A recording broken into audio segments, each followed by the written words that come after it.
imagine finding the perfect vintage item online. You place your bid, you win, and 2 weeks later a package arrives at your door.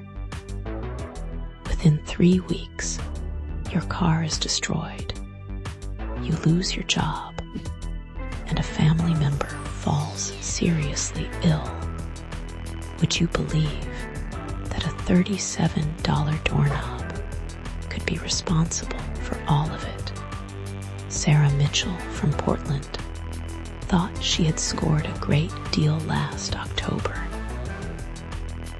The weathered brass doorknob featured intricate Victorian detailing that would look perfect in her vintage collection. The seller mentioned it came from someplace called Bodie, California. Sarah had never heard of it. She clicked buy, paid her $37, and moved on with her life. The doorknob arrived in a small cardboard box 2 weeks later. Sarah unwrapped it, admired the craftsmanship, and placed it on her display shelf next to other antique hardware pieces. It looked beautiful there, catching the afternoon light through her apartment window. 3 days later, Sarah walked out to find her car completely totaled in the parking lot. A delivery truck had somehow lost control and crushed it. The driver apologized profusely, but Sarah's vehicle was destroyed. Her insurance would cover it, but the inconvenience was massive. 1 week after that, Sarah sat in her manager's office hearing words she never expected. Company downsizing, budget cuts. Her position was being eliminated. 6 years of dedicated work gone in a 15-minute meeting. She had been a model employee with excellent reviews. None of that mattered now. Then her mother called with devastating news. The doctor had found something during a routine checkup. Tests confirmed a serious illness. Sarah felt her world crumbling around her. 3 catastrophic events in less than 3 weeks. At work during her final days, Sarah mentioned her terrible luck to a coworker. She casually mentioned the doorknob from Bodie. Her coworker's face went pale. The coworker pulled out her phone and started searching frantically. What she showed Sarah made her blood run cold.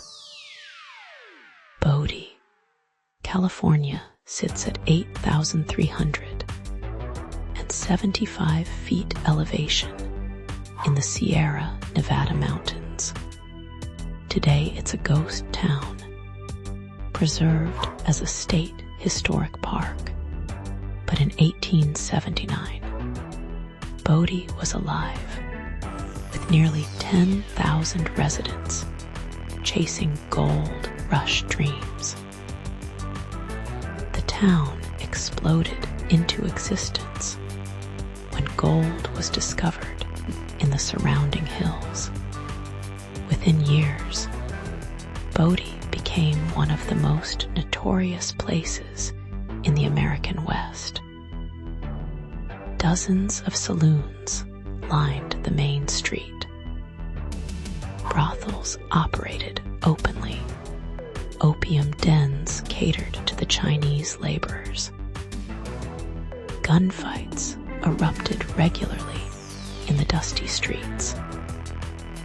Historians call Bodie the most lawless town in the West during its peak. Murder was commonplace. Robberies happened daily. The local cemetery filled quickly with men who died violently. One minister famously said that Bodie was a sea of sin lashed by tempests of lust and passion. A little girl named Evelyn wrote in her diary about moving to Bodie with her family. Her entry ended with a chilling line: "Goodbye, God, I'm going to Bodie." She didn't think he lived there. That diary entry survives today, capturing the town's terrible reputation. By the early 1900s, the gold was running out. Residents began leaving for better opportunities elsewhere. A devastating fire in 1932 destroyed much of the business district. By the 1920s, Bodie was essentially abandoned. Empty buildings stood as silent witnesses to the violence and greed that had defined the town. But something strange started happening decades after Bodie became a ghost town. People who had taken souvenirs from Bodie began reporting unusual strings of bad luck. Not just minor inconveniences, but life-altering catastrophes. The pattern was too consistent to ignore. The park rangers at Bodie State Historic Park started receiving packages in the mail. Inside were items taken from the town, sometimes years or even decades earlier. The packages included letters explaining why the items were being returned. Tom, a longtime park ranger at Bodie, has collected hundreds of these letters over the years. The stories follow remarkably similar patterns. Someone takes a small souvenir from Bodie. Soon after, their life falls apart. Financial ruin, health crises, relationship breakdowns, accidents, deaths. The misfortune continues until the item is returned. One letter described how a man took a rusty nail from Bodie in the 1960s. Within a year, his business failed. His wife left him, and his house burned down. He kept the nail, not connecting it to his problems. Decades of hardship followed. Only when someone told him about the curse did he mail the nail back. His letter claimed his luck changed within weeks. Another family from Texas sent back multiple items in 2011. The father had visited Bodie as a young man in 1978. He took coins, bottles, and a small wooden sign as souvenirs.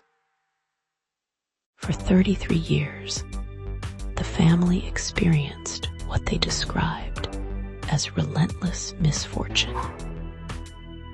Their letter detailed bankruptcy, serious illnesses, a house fire, multiple car accidents, and the death of a child. They believed the curse had passed through generations, affecting not just the father, but his children too. After returning the items, they reported feeling an immediate sense of relief. Some people dismiss these stories as coincidence or psychological projection. Bad things happen to everyone, skeptics argue. People look for patterns and meaning where none exist. They took something, feel guilty, and attribute their normal life problems to a supernatural cause. But the rangers at Bodie take the curse seriously. They've seen too many letters, too many returned items, too many desperate pleas for the bad luck to stop. Signs throughout the park warn visitors not to take anything. Take only photographs. Leave only footprints. The warnings aren't just about preservation. They're genuine cautions.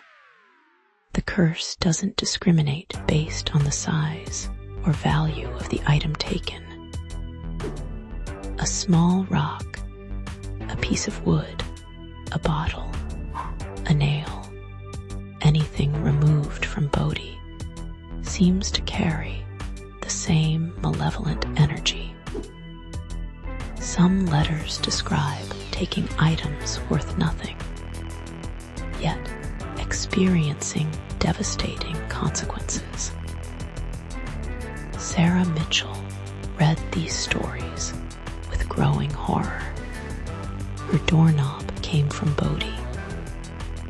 Every disaster that had struck her life happened after it arrived. She looked at the brass doorknob sitting innocently on her shelf. Could this really be responsible? She contacted the seller immediately, demanding to know more about the doorknob's origin. The seller confirmed it had been removed from a building in Bodie years ago. Sarah packaged the doorknob that same day and mailed it to Bodie State Historic Park with a letter explaining everything.